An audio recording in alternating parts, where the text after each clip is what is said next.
Hello friends, आप सभी का स्वागत है आपके अपने यूट्यूब चैनल सोम क्लासेस में। दोस्तों, यूपी पीजीटी की जो वैकेंसी निकाली गई थी नवंबर 2020 में, जिनके लास्ट डेट लगभग 30 नवंबर रखी गई थी, मगर जैसा आप जानते होंगे उन 2500 पदों के लिए लगभग जो 2500 पद निकाले गए थे उनमें कानूनी अड़चन आ गई थी। कानूनी अड़चन से मेरा मतलब है कि वहां तदर्थ शिक्षकों तथा जो नॉन तदर्थ शिक्षक हैं उनके बीच, तथा टीजीटी भर्ती की बात करें तो जो बायोलॉजी के स्टूडेंट्स थे उन्होंने हाई कोर्ट में एक रिट डाली थी, जिसको लेकर बाद में भर्ती परीक्षा के जो फॉर्म निकाले गए थे वो रद्द कर दिए गए थे। अब इस वीडियो में हम डिस्कस करेंगे कि ये फॉर्म कब आएंगे तथा जिस कैंडिडेट ने ये फॉर्म भर दिए थे, उनकी फीस कट गई थी, उनका अब क्या समाधान होगा। तो वीडियो को, चैनल को सब्सक्राइब कर लीजिएगा, वीडियो को शेयर जरूर कीजिएगा। देखिए, यदि हम इसके नोटिफिकेशन की बात करें तो गवर्नमेंट की तरफ से कहा गया था कि 31 दिसंबर तक इसका नोटिफिकेशन जारी कर दिया जाएगा, मगर नोटिफिकेशन जारी नहीं हुआ है। हाई कोर्ट ने इस संबंध में यह भी, माननीय सुप्रीम कोर्ट ने यह भी कह रखा है कि 30 जुलाई तक आपको इन कैंडिडेट को ज्वाइनिंग देनी होगी। 30 जुलाई तक आप ये भर्ती परीक्षा कंप्लीट करेंगे, इस चीज को लेकर भी सरकार पर दबाव है। तो मैं आपसे यह डिस्कस कर लूं कि इसका नोटिफिकेशन कब जारी हो जाएगा, क्या हमें इस बारे में न्यूज मिल रही है। तो आपको मैं बता दूं, इसका नोटिफिकेशन 20 जनवरी तक जारी कर दिया जाएगा। समझेगा, नोटिफिकेशन इसका 20 जनवरी तक जारी कर दिया जाएगा।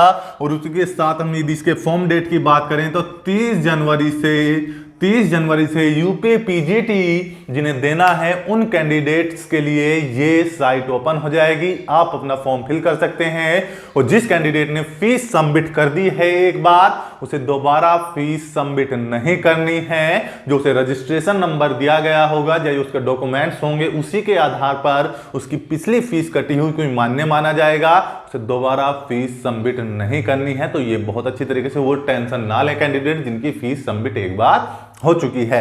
इसका हम 30 जनवरी से इसके फॉर्म भरने स्टार्ट हो जाएंगे और संभावना है कि 25 फरवरी तक इसकी लास्ट डेट होगी फॉर्म भरने की, क्योंकि हम आपको बता दें सुप्रीम कोर्ट के द्वारा, माननीय सुप्रीम कोर्ट के द्वारा यह कहा गया है कि इस भर्ती प्रक्रिया को आपको जुलाई तक संपन्न करना है और आयोग पर इस चीज को लेकर अच्छा खासा दबाव बना हुआ है। इसकी योग्यता को आप मैं बता दूं कि इसकी योग्यता क्या है, क्या इसकी योग्यता निर्धारित की गई है। तो इसके लिए आपके पास पोस्ट ग्रेजुएट की डिग्री होनी चाहिए, आप पोस्ट ग्रेजुएट होना चाहिए, यानी स्नातकोत्तर की डिग्री। जैसे आपके पास या तो एमए हो, एमएससी हो, कोई भी मास्टर डिग्री यदि आपके पास है तो आप इस फॉर्म को अप्लाई कर पाएंगे। खास बात यह है कि यूपी पीजीटी में बीएड, एमएड तथा इंटरव्यू है, मगर इस बारे में आपको जानना होगा। जरूरी नहीं है, जिस कैंडिडेट के पास बीएड या एमएड की डिग्री नहीं है वो भी इस फॉर्म को भर सकता है। बस उसके लिए जो बीएड तथा एमएड के लिए अधिभार दिया जाता है, 3% का अधिभार बीएड तथा एमएड के कैंडिडेट्स को मिलता है, उसे ये अधिभार नहीं मिलेगा जिनके पास बीएड तथा एमएड की डिग्री नहीं है।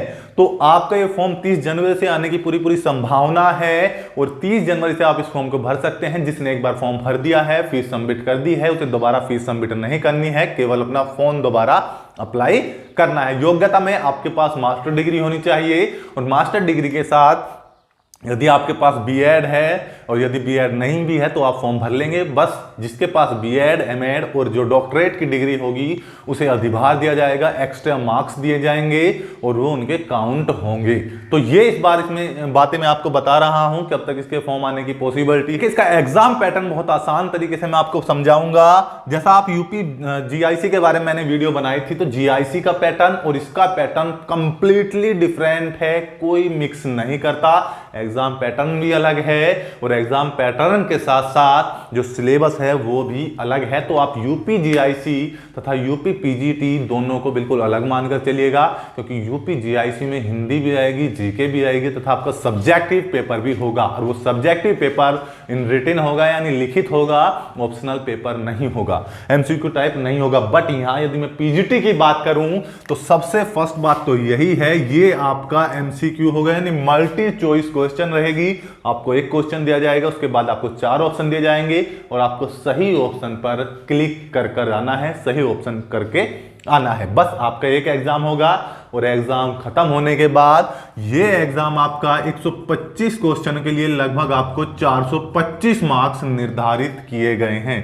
425 मार्क्स का ये आपका पेपर आना है और इन 425 मार्क्स में 25 नंबर का आपका अधिभार यानी बोनस मार्क्स होंगे और वो बोनस मार्क्स उसके होंगे जिसके पास बीएड डिग्री होगी 1% उसको मिलेगा और जिसके पास एमएड डिग्री होगी 2% उसको मिलेगा और जिसके पास पीएचडी डिग्री होगी यानी डॉक्टरेट की डिग्री होगी 2% उसका मिलेगा। यानी कुल मिलाकर अधिकतम 5% का अधिभार आपको मिल सकता है और ये 5% 25 नंबर होते हैं। आप समझ लीजिए 5% 25 नंबर होते हैं और इन 425 प्लस 25 नंबर का आपका अधिभार प्लस 50 नंबर का इंटरव्यू, टोटल जो आपका क्वेश्चन पेपर होगा वो 500 नंबर का होगा और इन 500 नंबर में से ही आपका कट ऑफ बनाया जाएगा।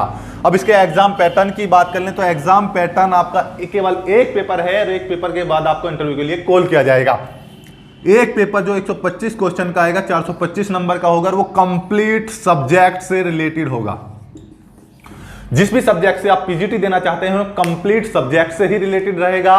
यदि आप पॉलिटी से देना चाहते हैं तो पॉलिटी के क्वेश्चन आएंगे, हिस्ट्री से देना चाहते हैं हिस्ट्री के क्वेश्चन आएंगे, ज्योग्राफी से देना चाहते हैं ज्योग्राफी के, इकोनॉमिक्स से देना चाहते हैं इकोनॉमिक्स, साइंस के किसी सब्जेक्ट से देना चाहते हैं तो उस केवल उस साइंस के जैसे केमिस्ट्री, बायो, मैथ, फिजिक्स, तो उसी के क्वेश्चन केवल इसमें आएंगे। नहीं, एक पेपर होना है और एक पेपर के बाद आपको इंटरव्यू के लिए कॉल कर लिया जाएगा। देखिएगा, समझिएगा दोनों में फर्क। यूपी जीआईसी में आपके 2 पेपर होंगे, प्री प्लस मेंस, और यहां पर यूपी पीजीटी में केवल आपका एक पेपर होगा, वो भी सब्जेक्टिव। और जिन कैंडिडेट की फीस सबमिट हो चुकी है एक बार, उन्हें दोबारा फीस सबमिट नहीं करनी है।